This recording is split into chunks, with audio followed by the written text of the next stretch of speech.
that whether actively or passively, they're still the core at the core of the future conversations for a country and society. But let's move to strengthening democracy in itself. What role can the youth help desk play in strengthening democracy in Nigeria? So in terms of civic engagement, I think that one of the things that the help desk is putting forward is that with the Nigerian Youth Help Desk, you have, I don't want to, for lack of use of English, I'm not that good at it. Okay. You have a messenger in the Honorable Minister. Oh. And I think that, and what that means is that what you now have someone, the young people in Nigeria have someone that can advocate for them in fact. You know, I want Nigerian youth to see beyond, that see connection. where it goes. Yeah. You understand me? Because Yeah. every week, every Tuesday or Wednesdays or is it Monday, you know, there's a fake, and you know, the ministers with the engagement with young people have concrete conversations and issues to discuss on behalf of young people at Right. you know at those meetings, and Right. it does empower. So in terms of strengthening our democracy, I think that because the platforms is unbiased, because then we are into partnerships with civil society and civic Okay. engagement. Okay. So it's not like I I get said that. it's a You're in government isolation or body. something. No. So one is unbiased. Two, we are providing that ability to say what is on your mind Okay. without any fear of retribution. So I'll Right. give a typical example. This is a safe example. We had Yeah. a young person who served in NYC. Yeah. And some years back, and I think recently the presidency, passed some. I think there's a honors award or something like that for the NYC. And this young person was very, very much pained and straight up to us. So rather than going on social media and saying, ranting and putting all. so we have this young person reached out to the Alpex and provided evidence that was to put it that, look, why wasn't I selected? And I think one of the things that we did on our end was to, first of all, let this person know that we appreciate the fact that he has served. And we were able to list the criteria. Right. At the end of the day, it's not mandatory that you must be picked, even if you fulfill some of those things, right? Yeah. However, what we are not doing now is that at the level of the FDEX with Honorable Minister, we are not making a plea on behalf of this young person, because it's an independent committee that selects. You understand me? This corpus who have to receive this award.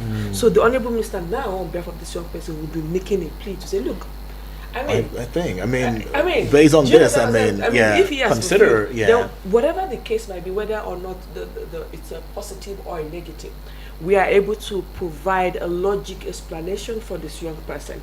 It's not all the time that you apply for something that you get it. Sometimes it's filled up, sometimes whatever it is, but it has nothing to do with your tribe, your tribe or your religion or all. just for any corruption cases and say, okay, let's remove this person to replace this other person.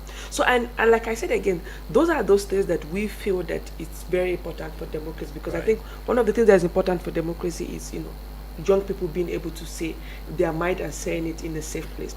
In terms of politics and in terms of elections, I think one of the strengths that the Nigerian FDEX is keen into the word advocacy and engaging in advocacy as well for young people, providing those necessary information for them. Right. But the strength mostly, like I've said when answering a series of questions that you've asked me, that when something happens to infringe on the right of a young person, which is provided by law, by democracy, then the FDEX is there to ensure that that doesn't go scot.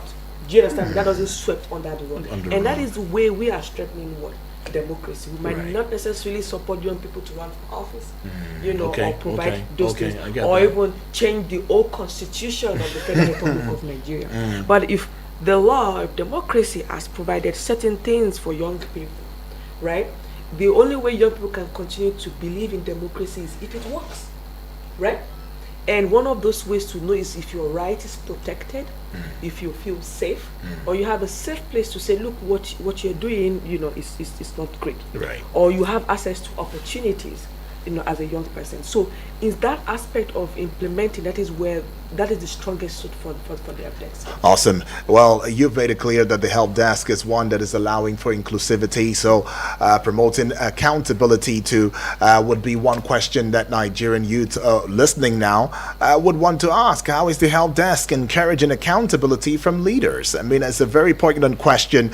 And after that, of course, we also get to ask how Nigerian youth themselves can take advantage of the help desk, and what impact do you hope the help desk will have on Nigerian youth and governance? Yes. So I this is a very your first question in terms of Right. seeking accountability Yes. Of leaders. So yeah. and that is why at the beginning I made mention of what the help desk is. Okay. In terms of civic engagement, we have different platforms, both from government and from civil society, to hold government accountable.